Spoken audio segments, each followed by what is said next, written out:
नमस्कार जय हिंद साथियों, कैसे आप सभी। मैं राहुल अग्रवाल आप सबका स्वागत करता हूं आपका अपने इस डिजिटल प्लेटफॉर्म पर।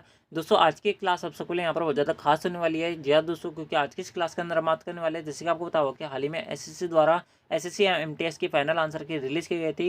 एंड दोस्तों आज की इस क्लास के अंदर हम आपके यहाँ पर एमटीएस 2023 के अंदर पूछे गए टॉप 50 सवालों का यहाँ पर सोल्यूशन करने वाले हैं। तो बिना किसी तरीके की वीडियो को स्टार्ट करते हैं, सारे जो क्वेश्चन होंगे वो मिक्स के अंदर होंगे, यानी कि हर टॉपिक के क्वेश्चन मैंने यहाँ पर कवर किए। सारे क्वेश्चन का मैं आपको यहाँ पर स्मार्ट अप्रोच के साथ में सारे आंसर बताऊंगा। तो बिना किसी तरीके की वीडियो को स्टार्ट करता है, सबसे पहला जो क्वेश्चन था जो आपसे पर अच्छा खासा पूछा गया था, वो आपको अपने इसमें दिख रहा होगा। क्या बोला जा रहा था यहाँ पर सबसे पहले क्वेश्चन अंदर आपसे आप बोला जा रहा था कि चौथा अनुपातिक ज्ञात करे, यानी कि फोर्थ प्रोपोर्शन आपको यहाँ पर बताना था। पहला क्वेश्चन थोड़ा ब्लर हो गया है, आगे के जितने क्वेश्चन है वो सारे यहाँ पर एक्यूरेट है, यानी कि सारे यहाँ पर क्लियर है। तो दोस्तों आप जो है यहाँ पर टेंशन वाली बात नहीं है, ठीक है। तो आप थोड़े से पहले क्वेश्चन के अंदर एडजस्ट कर लेना। दोस्तों बात करें यहाँ पर क्या क्वेश्चन आपको यहाँ पर बोला हुआ है, आपसे बोला जा रहा है कि फोर्थ प्रोपोर्शन आपको और बताना है। बात करें यहाँ पर सबसे पहला स्टेटमेंट, यानी कि सबसे पहले ए कंडीशन आपको यहाँ पर ये वाली दे रखी थी, बी कंडीशन आपको यहाँ पर ये वाली दे रखी है, दोस्तों सी कंडीशन आपको यहाँ पर ये वाली दे रखी है, और आपसे यहाँ पर डी कंडीशन के बारे में पूछा जा रहा है कि डी कंडीशन हमें बताओ, इनकी फोर्थ प्रोपोर्शन आपको यहाँ पर बताना था, ठीक है। आपको किस प्रकार से इसको सॉल्व करोगे, सबसे पहले आपको यहाँ पर फॉर्मूला पता होना चाहिए कि फोर्थ प्रोपोर्शन का फॉर्मूला क्या होता है। फोर्थ प्रोपोर्शन का फॉर्मूला होता है A into D equals to B into C. ये फॉर्मूला होता है कि नहीं होता, होता है। आपको ये फॉर्मूला पता होना चाहिए। उसके बाद मैं आपको इसके अंदर स्मार्ट अप्रोच बताऊंगा। आपको इस वीडियो को बस शुरू से एंड तक देखना है, सारे आपको क्वेश्चन स्मार्ट अप्रोच के साथ में पता चलेंगे। बात करें यहाँ पर ए और डी की, आपको सबसे पहले यहाँ पर क्या करना है, वैल्यू पुट करना है, ठीक है।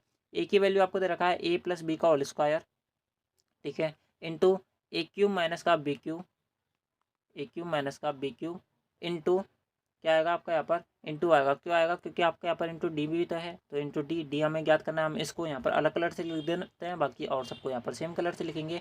उसके बाद में आपको यहाँ पर बराबर में लिखना है, क्या आपको यहाँ पर लिखना है बराबर में सी इंटू डी, यानी कि बराबर में क्या लिखना है आपको यहाँ पर सी इंटू बी, यानी कि A cube plus B cube.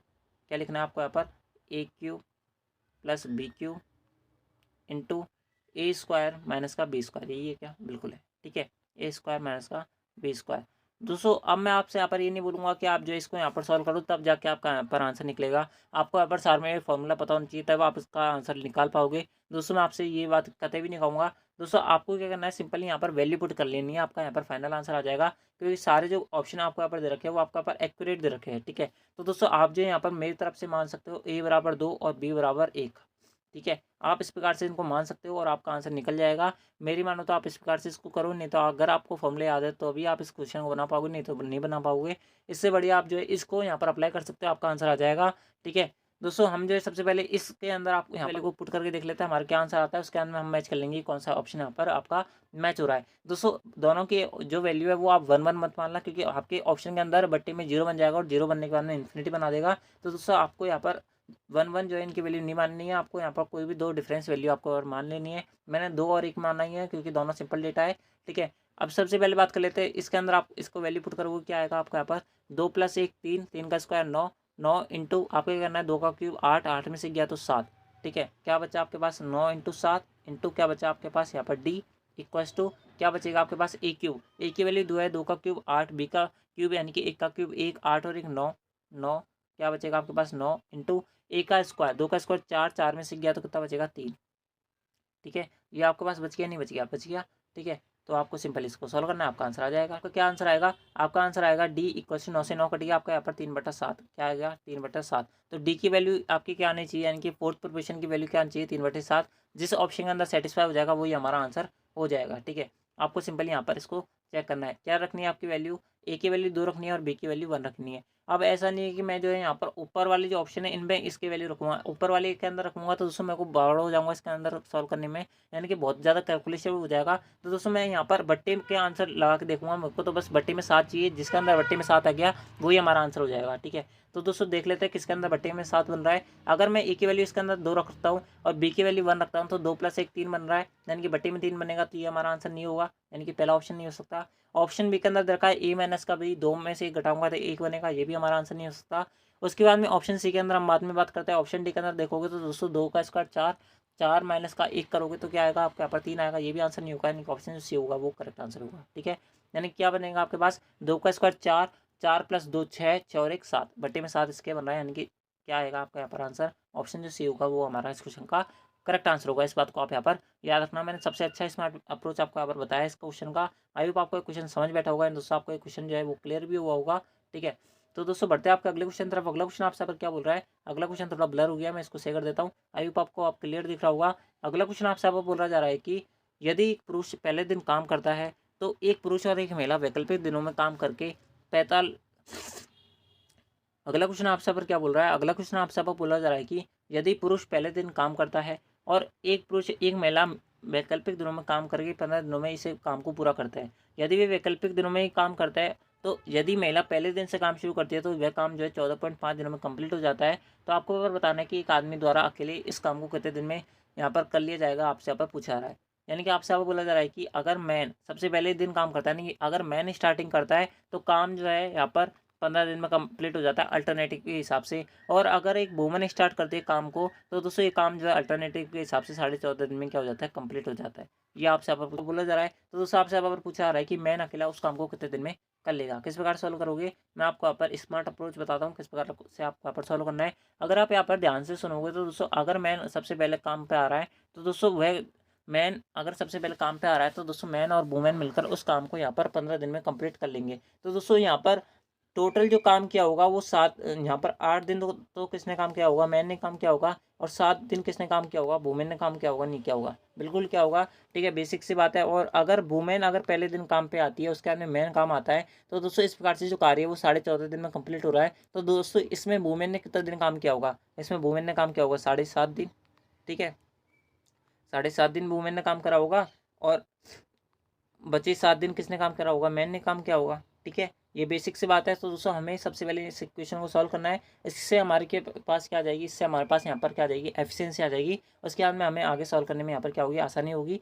ठीक है, तो दोस्तों आपको सिंपल इसको सॉल्व करना है। 8 में से 7 घटाओगे आपके पास क्या बचेगा, 1 मैन बचेगा। और 7.5 में से आप 7 घटाओगे क्या बचेगा, 7 वुमेन बचेगा। ठीक है, सॉरी यहाँ पर क्या गलती से लिखने में आ गया, यहाँ पर क्या आएगा 0.5 वुमेन बचेगा। ठीक है, तो दोस्तों मैन एंड वुमेन की एफिशिएंसी का यहाँ पर रेशियो क्या आ गया, यहाँ पर रेशियो आ गया आपके पास 1:2। ठीक है, यानी कि मैन की एफिशिएंसी 1 है और वुमेन की एफिशिएंसी 2 है। ठीक है, सबसे पहले हम टोटल वर्क निकाल लेते हैं। टोटल वर्क किस प्रकार से निकालेंगे, अगर आदमी एक दिन में एक काम कर सकता है तो 8 आदमी ने 8 दिन में उसके द्वारा कितना काम कर लिया गया होगा, 8 काम कर लिया गया होगा। इस प्रकार से अगर एक वुमेन एक दिन में 2 काम कर सकती है तो 7 दिन में कितना काम करा होगा, 14 काम करा होगा। इन टोटल वर्क हमारे पास कितना है, 14, 14 + 8 यानी कि 22 वर्क है। टोटल काम कितना है, 22 है। इस 22 काम को हमें अब लास्ट में किससे करवाना है, हमें करवाना है इसे मैन की एफिशिएंसी से, यानी कि मैन से करवाना है। तो दोस्तों मैन की एफिशिएंसी कितनी है, एक की एफिशिएंसी से 22 काम करेगा, कितने दिन लगेगा, 22 दिन लगेंगे। यानी कि 22 जो होगा ना वो हमारा इस क्वेश्चन का करेक्ट आंसर होगा। इस बात को आप यहाँ पर याद रखना। यानी कि ऑप्शन के बारे में बात करें तो दोस्तों ऑप्शन जो यहाँ पर डी होगा वो हमारा इस क्वेश्चन करेक्ट आंसर होगा। बायलैंग्वेज में आपको क्वेश्चन प्रोवाइड करवा रहा हूँ। तो दोस्तों अगर आपने वीडियो को अभी तक लाइक नहीं किया तो वीडियो को लाइक कर देना, चैनल को सब्सक्राइब जो कर लेना। सबसे स्मार्ट अप्रोच मैं बता रहा हूँ। अगर आप इसे ब्रेन के थ्रू करोगे तो दोस्तों आप जो इसको विदिन सेकंड सॉल्व कर पाओगे, 10 से 12 सेकंड के अंदर आपका क्वेश्चन बन जाएगा। ठीक है, ये तो मैं आपको यहाँ पर समझा रहा हूँ इसलिए यहाँ पर थोड़ा टाइम लगता है, बाकी आप यहाँ पर समझ सकते हैं इस क्वेश्चन को। ठीक है, बढ़ते हैं आपका अगले क्वेश्चन तरफ। अगला क्वेश्चन आपसे पर क्या बोल रहा है, अगला क्वेश्चन आपसे बोला जा रहा है कि 1650 छात्रों के एक स्कूल में लड़कों की संख्या और लड़कियों की संख्या का अनुपात यहाँ पर 6:5 है। 1650 छात्र है। ठीक है, तो दोस्तों हम एक एक स्टेटमेंट से चलते हैं, आपका आंसर आता जाएगा। ठीक है, बॉयज़ एंड गर्ल्स का आपको क्या दे रखा है, रेशियो दे रखा है। ठीक है, बॉयज़ एंड गर्ल्स का रेशियो दे रखा है कितना, 6:5। टोटल मेंबर कितने हैं, यानी कि टोटल स्टूडेंट कितने हैं, 1650। यानी कि ये टोटल यूनिट कितनी होगी, 11। ठीक है, तो एक यूनिट की वैल्यू क्या आएगी, 11 कम 11, 11 पंजे 55, यानी 150 आएगी। यानी कि अगर एक यूनिट की वैल्यू 150 है तो बॉयज़ कितने होंगे, 6 यूनिट के बराबर है। तो दोस्तों 150 इंटू 6 करूँगा तो कितना आएगा, 15 छक्के 90, यानी कि क्या आएगा 900। तो हमारे पास बॉयज़ है और 15 5 75, 750 क्या है हमारे पास गर्ल्स है। उसके बाद में क्या बोला जा रहा है आपसे यहाँ पर, उसके बाद में बोला जा रहा है कि यदि 124 नए लड़कों का प्रवेश दिया जाता है तो और कुछ नई लड़कियों का प्रवेश दिया जाता है तो अनुपात 4:3 हो जाता है। तो नए प्रवेशित लड़कियों और नए प्रवेशित लड़कों का अनुपात क्या होगा वो आपसे पर पूछा रहा है। किस प्रकार सॉल्व करोगे, आपसे बोला जा रहा है कि ये आपके यहाँ पर बॉयज़ है, ये गर्ल्स है। टोटल बॉयज़ कितने बढ़ाए गए, 124 बढ़ाए गए, यानी कि 124 का नया एंट्रेंस हुआ है। और गर्ल्स का हम नहीं पता, मान लेते कि एक्स गर्ल्स हमारी क्या की गई है, इंक्लूड की गई है। फाइनल जो रेशो बन रहा है वो आपके यहाँ पर क्या बन रहा है, 4:3 बन रहा है। आपसे यहाँ पर ये बोला जा रहा है। हमारे पास अब बॉयज़ कितने हो जाएंगे, हमारे पास हो जाएगा 1024। हमें नहीं पता गर्ल्स कितनी हुई होंगी, हम मान लेते हैं कि 750 प्लस एक्स हुई होंगी। ठीक है, आप जो इसको ऐसे भी मत मानो, चलो 750 प्लस एक्स भी मत मानो, आप जो सिंपल इसको यहाँ तक छोड़ सकते हो। ठीक है, तो दोस्तों आपको यहाँ पर क्या दे रखा है आपको, यहाँ पर दे रखा है कि 4 यूनिट की वैल्यू जो है वो आपका पर 1024 दे रखी है। तो दोस्तों आपकी 1 यूनिट की वैल्यू क्या होगी, 1 यूनिट की वैल्यू होगी यहाँ पर कितनी, 4 दूनी की 8, 4 पंजे 20 और 4 छक्के 24। ठीक है, ये बचेगी नहीं बचेगी, बिल्कुल बचेगी। यानी कि 1 यूनिट की वैल्यू 256, तो दोस्तों आपसे यहाँ पर बोला जा रहा है कि 3 यूनिट की वैल्यू क्या होगी, 3 यूनिट की वैल्यू होगी 6 के 18, 25 के 75, 75 और 1 76। ठीक है, 768 हुई होगी। यानी कि 750 गर्ल्स पहले थी, अब 768 है। कितनी बड़ी होगी, वो आपके यहाँ पर बड़ी होगी 18 गर्ल्स। ठीक है, बिल्कुल बेसिक सी चीज़ है। अगर आपने कभी रेशियो जिंदगी में पढ़ा होगा ना, तो दोस्तों आप जो है इस क्वेश्चन को विदिन सेकंड उड़ा पाओगे। इसके अंदर कोई महाभारत नहीं है। 18 गर्ल्स बड़ी होंगी, नहीं बड़ी होंगी, बिल्कुल बड़ी होंगी। तो दोस्तों आपसे यहाँ पर बोला जा रहा है कि नए प्रवेशित गर्ल्स एंड बॉयज़ का रेशियो क्या होगा, गर्ल्स एंड बॉयज़ का रेशियो पूछ रहा है। गर्ल्स एंड बॉयज़, गर्ल्स कितनी बड़ी है 18, बॉयज़ कितने बड़े 1024, 124 बड़ी, सॉरी। ठीक है, आपको सिंपल इसको सॉल्व करना, आपका आंसर आ जाएगा। आप जो है 2 से काटोगे, इसको कितनी बार कटेगा, 2 से काटोगे कितनी बार कटेगा, ये आपका यहाँ पर बचेगा यहाँ पर 9। ठीक है, और ये कटेगा 6 बार और 2 बार, 9:62 जो होगा ना, वो हमारा इस क्वेश्चन का करेक्ट आंसर होगा। इस बात को आप यहाँ पर याद रखना। ठीक है, आप जो है इस क्वेश्चन को यहाँ पर थॉट प्रोसेस से भी कर सकते हो, आपको इसके अंदर कोई दिक्कत नहीं आने वाली है।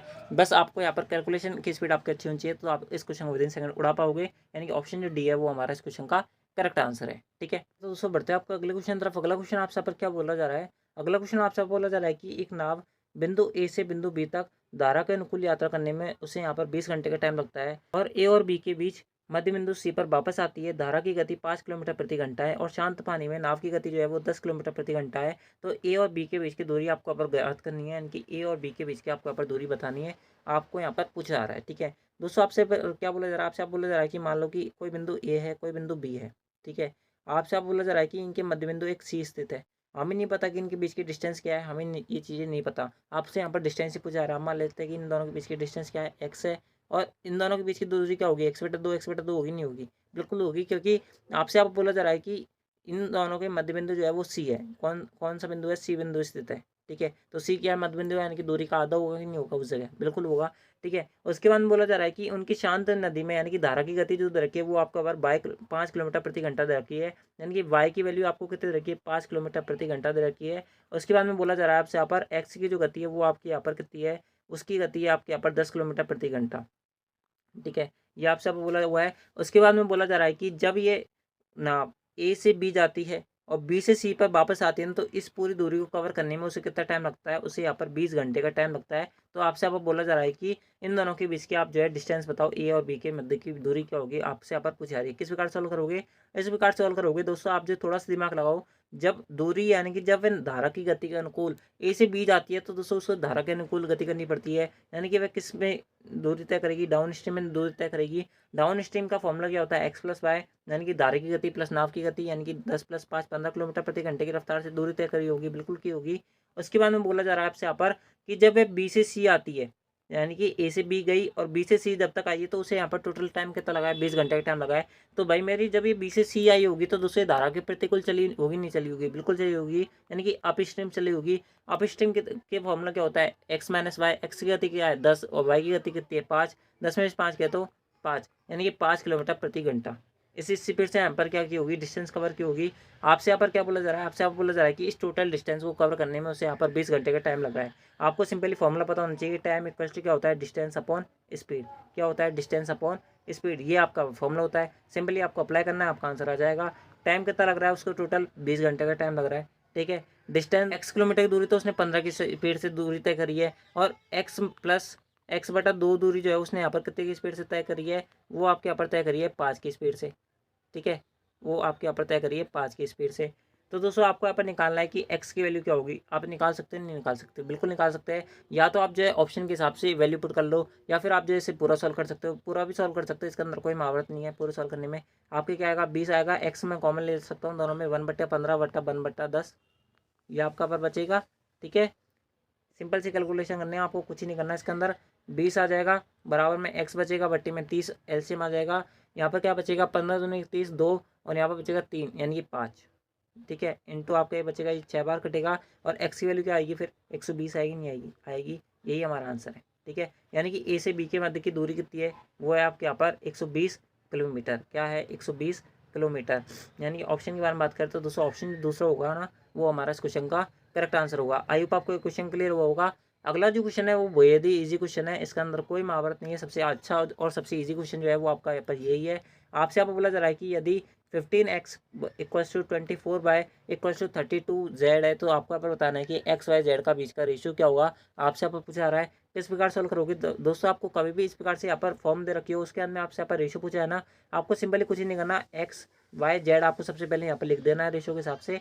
उसके बाद में क्या लिखना है, अगर आपको यहाँ पर एक्स का रेशियो लिखना है ना, तो दोस्तों एक्स वाले की संख्या को छुपा लो, यानी कि 15 को छुपा लो। अब जो है आप इन दोनों को यहाँ पर मल्टीप्लाई करो, ठीक है। ये आपका यहाँ पर एक्स का रेशियो आ गया। इस प्रकार से अगर वाई का लिखना है तो दोस्तों वाई वाले को छुपा दो, क्या आएगा आपका पर 15 इंटू 32, ठीक है। इस प्रकार से आप जो है अगर जेड वाले को लिखना है तो दोस्तों जेड वाले को छुपा लो, आपके क्या आएगा 15 इंटू 24, ठीक है। सिंपली आपको इसको सॉल्व करना है, आपका आंसर आ जाएगा और यही आपका यहाँ पर रेशियो बनेगा, ठीक है। आपको सिंपली इसको सॉल्व करना है, आपका आंसर आ जाएगा। आप किससे काट सकते हो, आप जो है मेरे हिसाब से यहाँ पर 3 से काट सकते हो। 3 5 15 होते हैं, 3 5 15 होते हैं, 3 8 24 होते हैं। आप जो ये 8 से कट रहा है, शायद 8 चौके 32 होते हैं और 8 देखिए 24 होते हैं। तो आपका फाइनल रेशियो क्या बचा आपके पास, यहाँ पर फाइनल रेशियो बचा, ये 3 बार कटेगा, यहाँ पर फाइनल रेशियो बचा 32, ठीक है। उसके बाद बचा 5 चौके 20, उसके बाद बचा 5 देखिए 15। ये आपका अगर फाइनल रेशियो बचना चाहिए, यानी कि ऑप्शन जो सी होगा ना, वो हमारा इस क्वेश्चन का करेक्ट आंसर होगा। इस बात को आप यहाँ पर याद रखना है, ठीक है। दोस्तों चलते हैं आपका अगले क्वेश्चन पर। अगला क्वेश्चन आपसे यहाँ पर क्या बोल रहा है, अगला क्वेश्चन आपसे बोल रहा है कि एक बैंक है जो अपनी जमा राशि पर 5% प्रति वर्ष के हिसाब से चक्रवृद्धि ब्याज देता है, यानी कि कंपाउंड इंटरेस्ट देता है, जिसकी गणना हाफ ईयरली यानी कि अर्धवार्षिक रूप से की जाती है।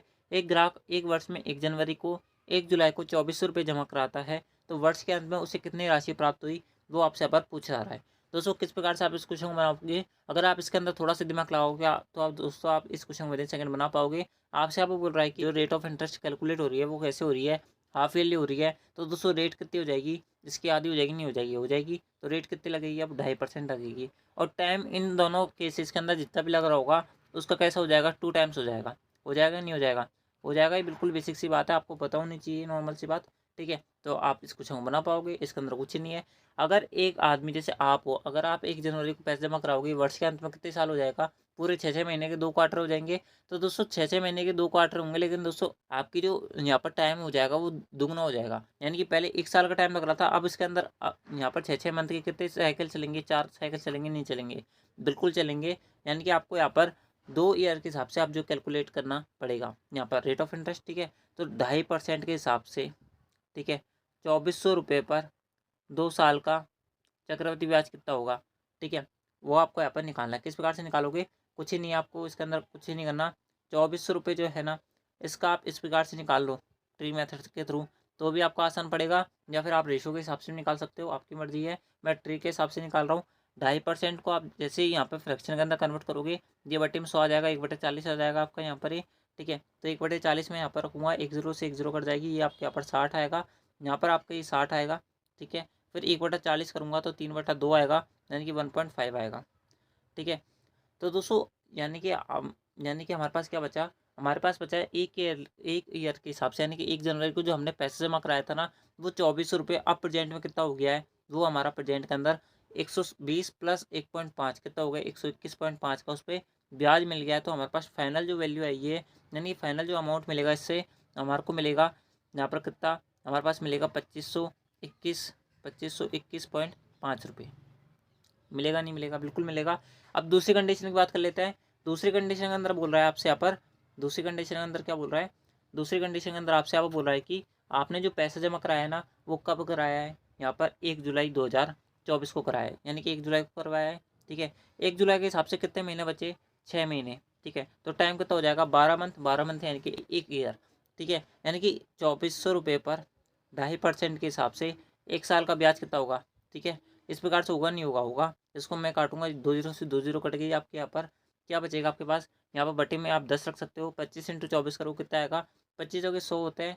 आपकी कितनी हासिल लगी, 10 हासिल लगी, 25 तो 50, 50 और 2 60, यानी कि 2400 रुपये पर 2.5% के हिसाब से 1 साल का ब्याज कितना मिलेगा, 60 रुपये मिलेगा। तो दोस्तों हमारे पास फाइनल अमाउंट कितना मिलेगा, हमारे पास बच जाएगा 2460 रुपये। मैं इसके अंदर इसको जोड़ूंगा, कितना बचेगा आपके पास, 4981 बचेगा, नहीं बचेगा, बचेगा। इन दोनों को जोड़ने पर कितनी वैल्यू आएगी, वो आपकी आएगी 4981.5। यानी कि आपको दोनों यहाँ पर कंडीशन के हिसाब से जो फाइनल अमाउंट जो मिलेगा ना, वो आपको कितना मिलेगा, 4981.5 रुपये मिलेगा, ठीक है। बिल्कुल बेसिक सा क्वेश्चन है, कुछ ही नहीं है इसके अंदर। यानी कि ऑप्शन की बार बात करें तो दूसरा ऑप्शन जो बी हो जाएगा ना, वो हमारा इस क्वेश्चन का करेक्ट आंसर हो जाएगा। आई होप आपको क्वेश्चन क्लियर हुआ होगा। बिल्कुल बेसिक सा क्वेश्चन था, कुछ ही नहीं था इस क्वेश्चन के अंदर, ठीक है। चलते हैं आपका अगले क्वेश्चन पर। अगला क्वेश्चन आपसे यहाँ पर क्या बोल रहा है, अगला क्वेश्चन आपसे बोल रहा है कि पी क्यू आर के आय का अनुपात जो है वो 9:5 9:15:10 है। यानी कि ये हमारा पी है, ये हमारा क्यू है, ये हमारा आर है। इनकी इनकम का जो रेशियो दे रखा है वो दे रखा है 9:15:10। ठीक है, ठीक है कि नहीं है, बिल्कुल ठीक होना चाहिए ये चीज़। इनकी बचत का अनुपात यानी कि सेविंग्स का जो रेशियो दे रखा है वो हमें दे रखा है 10:15:12।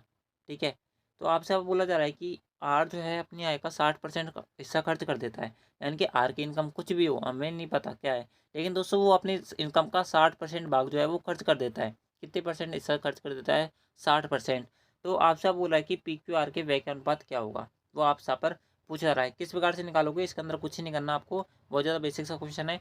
दोस्तों ऐसा तो होगा नहीं कि आर के आय 10 रुपये है तो वो 12 रुपये तो बचा ले और उसके बाद में खर्चे और कर दे उसके अंदर से, ऐसा कुछ होगा नहीं। यानी कि यहाँ पर कोई ना कोई ऐसा यहाँ पर डिजिट है जिससे यहाँ पर मल्टीप्लाई होने के बाद में और उसका 60% खर्च भी कर दे तो ये 40% वैल्यू हमारे पास बची हुई है, यानी कि बच जाए। वो आपको यहाँ पर ढूंढनी है कौन सी आपकी यहाँ पर वैल्यू हो सकती है। दोस्तों अगर मैं यहाँ पर 3 रख दूँ, क्या रख दूँ, 3, तो ये 30 हो जाएगा, हो जाएगा नहीं हो जाएगा, हो जाएगा। और 30 का 60% निकालूंगा कितना आएगा हमारे पास, 18। ठीक है, यानी कि अगर मैंने 18 खर्च कर दिए तो 30 में से 18 खर्च कर दिए तो कितने बचेंगे मेरे पास, 12। यानी कंडीशन सेटिस्फाई हो रही है। यानी कहीं ना कहीं यहाँ पर इनकी आय कितनी होगी, यहाँ पर 3 से मल्टीप्लिकेशन वाली होगी, नहीं होगी, होगी। ठीक है, चीज़ समझ बैठ रही है, कुछ ही नहीं है इन क्वेश्चन के अंदर, बिल्कुल बेसिक सा क्वेश्चन है। ठीक है, तो दोस्तों मैं इनकम के लिए, इन सबके इनकम के लिए किससे इंटू कर देता हूँ, ऊपर वाले को 3 से इंटू कर देता हूँ, तो क्या बनेगी इनकम, इनकी इनकम बनेगी 27, रेशो 15:45, रेशो 30। ठीक है, इनमें से इसने खर्च कितने करे, 10, 15 और 12। ये इनकी इनकम है, ये इनकी सेविंग्स है। तो दोस्तों इनका यहाँ पर एक्सपेंडिचर कितना आएगा, वो आएगा इनका 17, रेशो यहाँ पर आएगा 30, रेशो और यहाँ पर बचेगा 18। ये आंसर होना चाहिए। ठीक है, बिल्कुल बेसिक सा क्वेश्चन है, कुछ ही नहीं है इसके अंदर, यानी कि ऑप्शन जो बी है ना वो करेक्ट आंसर है। ठीक है, चलते हैं आपका अगले क्वेश्चन पर। अगला क्वेश्चन आपसे पर क्या बोल रहा है, अगला क्वेश्चन आपसे बोल रहा है कि शुद्ध दूध वाले मिश्रण के कंटेनर में 35% भाग जो है पानी से बदल लिया जाता है। प्रक्रिया 3 बार दोहराई जाती है। तीसरे ऑप्शन के अंत में शुद्ध दूध की परसेंटेज कितनी होगी, यानी कि शुद्धता कितनी होगी, यहाँ पर कंसनट्रेशन क्या होगी, वो आपसे पर पूछा रहा है। कुछ ही नहीं करना आपको, इसके अंदर आपको डायरेक्ट फॉर्मूला पता होना चाहिए कि मान लेते कि हमारे पास शुरू में जो दूध था उसके अंदर 100% दूध ही था, 0% पानी था। बिल्कुल सही बात है, बिल्कुल सही बात है। हमने कितना परसेंट भाग को पानी से बदला है, 35% भाग को, कितना परसेंट, 35%। 35% की फ्रैक्शन वैल्यू क्या होती है, 7/20। क्या होगी, 7/20। यानी कि अगर 20 टोटल मिक्सर है तो उसमें से हमने 7 यूनिट जो है वो बदल दी है। ठीक है, तो हमारे पास शेष कितनी बची हुई है, शेष हमारे पास बची हुई है यहाँ पर 13/20। ठीक है, 13/20 बची हुई है। अब आपसे अब बोल रहा है कि इस प्रक्रिया को 3 बार दोहराते हैं, इस प्रक्रिया को 3 बार दोहराई जाती है तो तीसरे ऑप्शन के अंत में शुद्ध दूध की परसेंटेज कितनी होगी, वो आपसे पर पूछा रहा है। दोस्तों आपको फॉर्मूला पता होना चाहिए। फॉर्मूला होता है इसका यहाँ पर लेफ्ट, यहाँ पर क्या होता है, यहाँ पर होता है left quantity of milk, left quantity of milk ratio बटा, ठीक है, टोटल क्वांटिटी, ये इसका फॉर्मूला होता है। ये आपको यहाँ पर पता होना चाहिए, आप इस क्वेश्चन बना पाओगे। इस क्वेश्चन के अंदर और कुछ भी नहीं है। ठीक है, लेफ्ट क्वांटिटी ऑफ मिल्क बटा टोटल क्वांटिटी। कितनी बार दोहराइए प्रक्रिया, जितनी बार दोहराइए ना उसको हम घात के रूप में ऊपर इस प्रकार से लिख देते हैं। आपको सिंपली इसको सॉल्व करना है, आपका आंसर आ जाएगा। 13 का क्यूब कितना होता है आपको पता होना चाहिए, 169 इंटू 13 करोगे आप। ठीक है, जिनको नहीं पता वो इस प्रकार से करेंगे। 13 नंबर कितना होता है, 117 होता है। चल कितनी लगेगी, 11 लगेगी। 13 78 होते हैं, 78 11 कितने होते हैं, 89 होते हैं। 18 से लगी 13 और 18 कितने होते हैं, 13 18 कितने होते हैं, कितने होता है, 31 होता है। ठीक है, तो मैं यहाँ पर 31 लिख देता हूँ। बटा कितना बचेगा आपका यहाँ पर, एक यहाँ पर बचेगा 8000। ठीक है, कितना बचेगा, 8000। आपको बताना है कि 8000 का यहाँ पर 3197 में कितना परसेंट है, वो आपको यहाँ पर निकालना है। ठीक है, तो इंटू 100 कर देता हूँ मैं इसको परसेंटेज निकालने के लिए। ठीक है, 2 जीरो से 2 जीरो आपके कट गए। उसके बाद में क्या बचा आपके पास, यहाँ पर बचा 3197 बटा 80। ठीक है, ये बचा। दोस्तों अगर ये कहीं ना कहीं 3200 होता ना तो ये पूरा पूरा कितनी बार कट जाता, ये आपके यहाँ पर पूरा पूरा 40% बार कट जाता। लेकिन अब ये 40% के बहुत ज़्यादा नज़दीक वैल्यू आएगी। 40% के जो सबसे ज़्यादा नज़दीक वैल्यू ना वो हम इसका आंसर निकाल सकते हैं। ठीक है, तो दोस्तों बढ़ते हैं आपका अगले क्वेश्चन पर। अगला क्वेश्चन आपसे पर क्या बोला जा रहा है, आपसे बोला जा रहा है कि 1235,312,412 का चौथा अनुपाती क्या होगा, यानी कि फोर्थ प्रोपोर्शन क्या होगा, वो आपसे पर पूछा रहा है। दोस्तों किस प्रकार से आप इस क्वेश्चन को सॉल्व करोगे, इस क्वेश्चन के अंदर कुछ नहीं है, लेकिन दोस्तों मुझे कहीं ना कहीं ऐसा लगता है कि इस क्वेश्चन के अंदर यहाँ पर क्या है, आपके यहाँ पर टाइपिंग मिस्टेक है। क्या मिस्टेक है मैं आपको बता देता हूँ। क्योंकि आपके सारे ऑप्शन किस में आ रहे हैं, घात के अंदर आ रहे हैं, यानी कि इनमें भी घात लगी हुई है कहीं ना कहीं। ये 1235 ना होकर एक्चुअल में यहाँ पर होना चाहिए 1212 की पावर 35, यानी कि 1212 की घात 35, उसके अंदर 312 नहीं होना चाहिए, यहाँ पर होना चाहिए 3 की घात 12, यानी कि 3 पावर्स टू 12। उसके अंदर रखा आपका पर एंड 412, 412 की जगह यहाँ पर होना चाहिए 4 की घात 12। इस प्रकार से क्वेश्चन होना चाहिए, तो आपका ये क्वेश्चन बना पाओगे। ठीक है, आपसे यहाँ पर इस क्वेश्चन अंदर बोला जा रहा है कि फोर्थ प्रोपोर्शन क्या होगा। थोड़ी देर पहले मैंने आपको फॉर्मूला बताया था कि ए डी इक्वल टू क्या होता है, बी सी होता है, ये आपका फॉर्मूला होता है। ठीक है, तो भाई आपका ए की तरह कौन काम करेगा, ए की तरह यहाँ पर फीचर करेगा, यानी काम करेगा इस प्रकार से ये करेगा, बी की तरह ये काम करेगा, सी की तरह ये काम करेगा, और डी पूछा है आपसे, यानी कि फोर्थ प्रोपोर्शन पूछा है, उसको हम एक्स मान लेते हैं। सिंपली आपको सॉल्व करना है, आपका आंसर आ जाएगा 12 की पावर 35, 12 की पावर 35, डी को मैं एक्स मान लेता हूँ फोर्थ प्रोपोर्शन के लिए, बी इंटू सी 3 की पावर 12 और 4 की पावर 12। ठीक है, अब आप किस प्रकार से इस क्वेश्चन को सॉल्व करोगे, इस प्रकार सॉल्व करोगे, ये जो 12 है ना, इसको मैं लिख सकता हूँ 3 × 4 इसकी पावर 35, लिख सकता हूँ नहीं लिख सकता, इस प्रकार से टुकड़े तो करे मैंने, इसके अंदर कुछ नया थोड़ा करा है, वैसी की वैसी वैल्यू आएगी जो पहले आ रही थी। ठीक है, अब इसको हम सॉल्व करेंगे, क्या आएगा 3 की पावर 35 इंटू 4 की पावर 35 इंटू एक्स बराबर क्या आएगा 3 की पावर 12 इंटू 4 की पावर 12। यहाँ तक ठीक है क्या, यहाँ तक ठीक होना चाहिए, बिल्कुल बेसिक सा क्वेश्चन है। अब आपको एक्स की वैल्यू निकालनी है, तो एक्स बराबर क्या बचेगा, आपके यहाँ पर 3 की पावर 12 में से 3 की पावर 35 कटेंगी, तो कितना बचेगा 3 की पावर 12 माइनस 35, इस प्रकार से बचना चाहिए, और इसी प्रकार से 4 की पावर 12 माइनस 35 बचना चाहिए।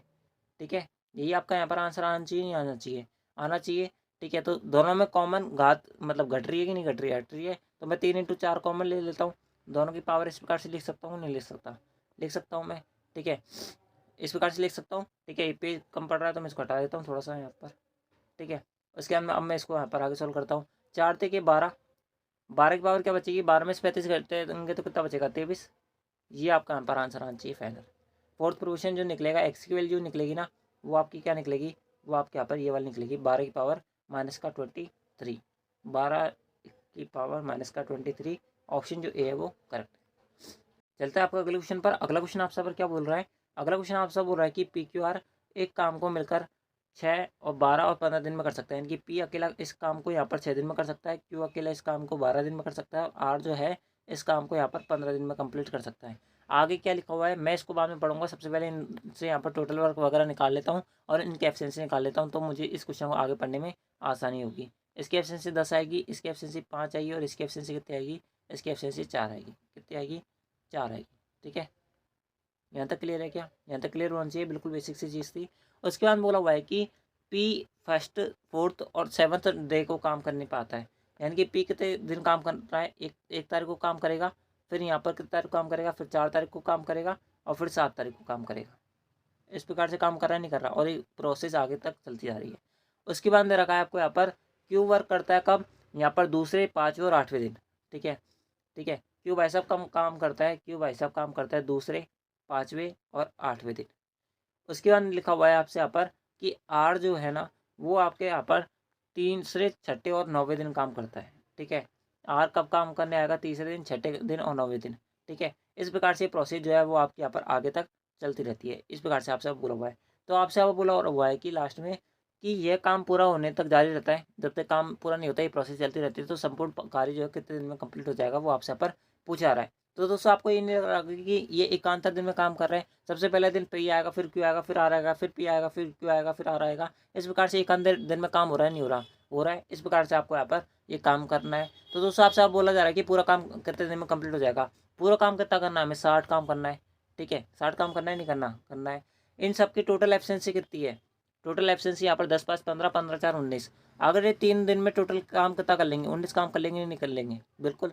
एक दिन में अगर एक जना आता है तो तीनों जने मिलकर 3 दिन में कितना काम कर लेंगे, 19 काम कर लेंगे। करना कितना है यहाँ पर 60, 60 तक पहुँचने के लिए मैं 3 से इंटू करूँगा, 57 आ जाएगा। यहाँ पर कितना आएगा, यहाँ पर भी 3 से इंटू करना पड़ेगा मेरे को, तो 9 आर। ठीक है, यानी कि 9 दिन में हमारे पास कितना काम हो चुका है, हमारे पास 57 काम हो चुका है। ठीक है, कितना काम हो चुका है, 57 काम हो चुका है, कितना बचा हुआ है, 3 काम। ठीक है, 9 दिन ऑलरेडी लग चुके हैं और 57 काम हमारा हो चुका है। अब कौन काम करने आएगा, अब जो काम करने आएंगे वो आएंगे हमारे पास सबसे पहले पी। ठीक है, सबसे पहले पी काम आएगा, पी की एफिशिएंसी कितनी है, एक दिन में 10 काम कर सकता है, तो भाई यहाँ पर हमें काम कितना करवाना है, 3 काम करवाना है। तो कितने दिन में काम करेगा, 3/10 दिन में काम करेगा, नहीं करेगा, करेगा। तो 9 से ही 3/10 बचेगा, नहीं बचेगा, बचेगा। यही हमारा आंसर है। ठीक है, समझ में आई चीज़ें। 9 से ही 3/10 जो होगा वो करेक्ट आंसर होगा। ऑप्शन जो बी है वो करेक्ट आंसर है। ठीक है, चलते हैं आपका अगले क्वेश्चन पर। अगला क्वेश्चन आपसे पर क्या बोल रहा है, अगला क्वेश्चन आपसे बोल रहा है कि बहुपद यानी कि पॉलिनोमियल आपको दे रखा है x³ - 8, x³ - 6x² + 12x - 8 and x³ - 4x² + 4x का HCF क्या होगा, यानी कि हाईएस्ट कॉमन फैक्टर पूछ रहा है आपसे। ठीक है दोस्तों, आपको हाईएस्ट कॉमन फैक्टर के बारे में एक चीज़ पता होनी चाहिए। क्या होनी चाहिए पता, कि जैसे अभी मेरे पास एक संख्या लिख रहा हूँ मैं, 4, 6 और 12, ये लिख दी मैंने। आपसे अब बोला जाए इनका हाईएस्ट कॉमन फैक्टर क्या है, तो दोस्तों आप क्या बोलोगे, 2 है। यानी कि 2 है, इसका मतलब क्या है कि ये 2 से 4 भी डिवाइड हो जाएगा, 6 भी डिवाइड हो जाएगा और 8 12 भी डिवाइड हो जाएगा, पूरा पूरा तीनों डिवाइड होनी चाहिए। ऐसा नहीं है कि आप जो ऐसे 2 से, अगर मैं यहाँ पर 3 ले लेता तो 3 से 6 तो डिवाइड हो जाता, 12 भी हो जाता, लेकिन 4 डिवाइड नहीं होता। तो ऐसे नहीं लेना आपको। हाईएस्ट कॉमन फैक्टर का मतलब ये लेना है कि सबसे बड़ा से बड़ा नंबर जो तीनों संख्याओं को, यानी कि जितनी भी आपकी संख्या वो उन सभी को यहाँ पर पूरा पूरा भाजित कर दे, वो क्या हो जाएगा, हाईएस्ट कॉमन फैक्टर होता है।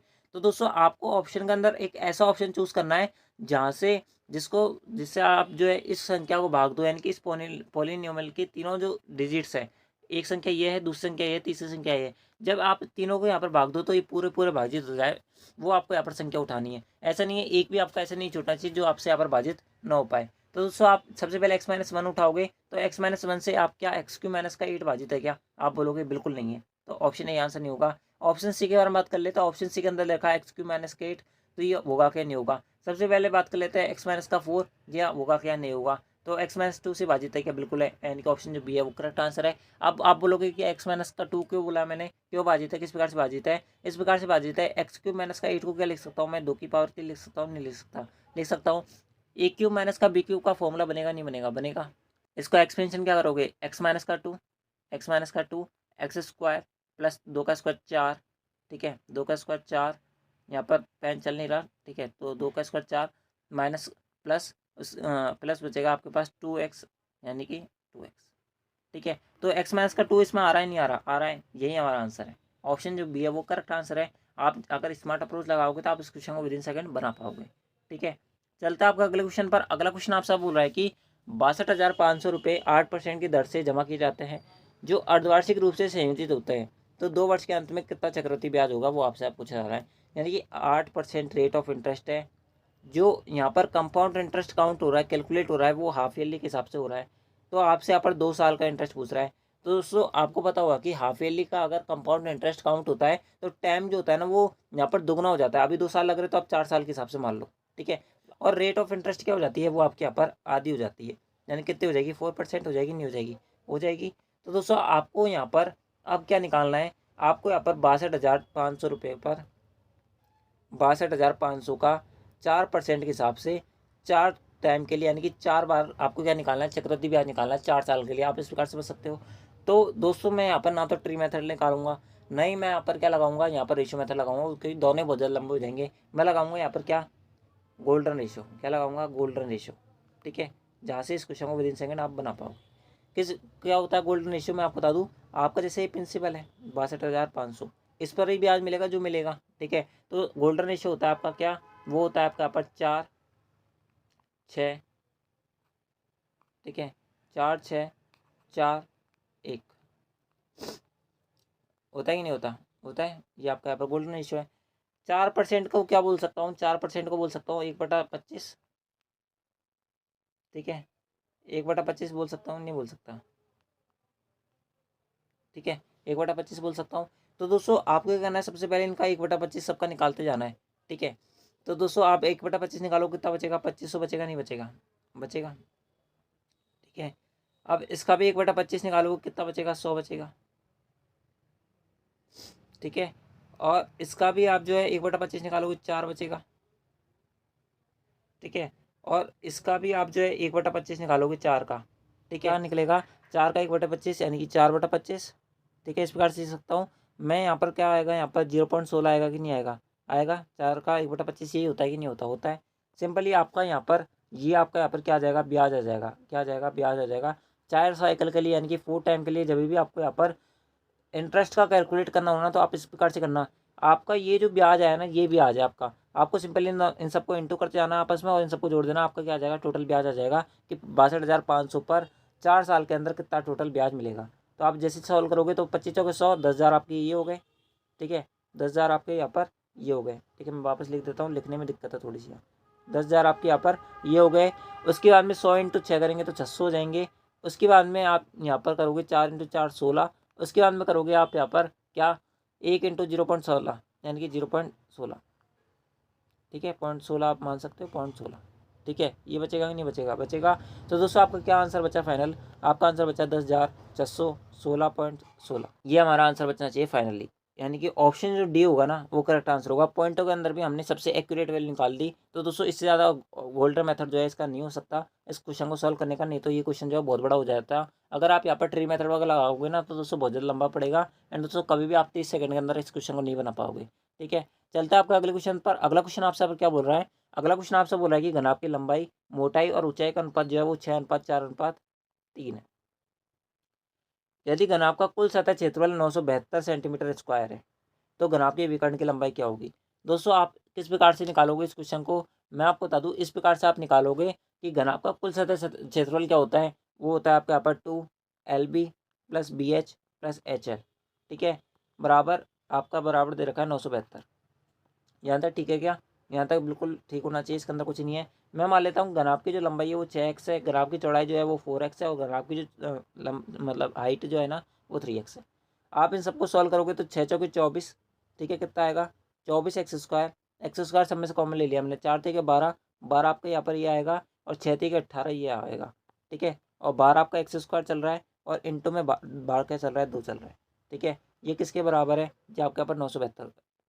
ये कुछ ही नहीं लिखा मैंने, इस प्रकार से लिख दिया। मैं बहुत सारे भाई बहनों को समझ नहीं बैठ रहा होगा कि मैंने ये लिखा कैसे। ये कुछ ही नहीं लिखा मैंने, इस प्रकार से लिखा है लंबाई चौड़ाई और ऊंचाई। ये लंबाई है, ये चौड़ाई है, ये ऊंचाई है, इसकी वैल्यू यहाँ पर रख दी है, बस कुछ नहीं करा, ठीक है। आपके यहाँ पर आ जाएगा, ठीक है। आपको सिंपल इसको सॉल्व करना है। 24, 12 और 18, 12 और 18 30 होता है, 30 प्लस 24 54 होता है, 54 into 2, 54 into 2 into x² equals to क्या आएगा 972।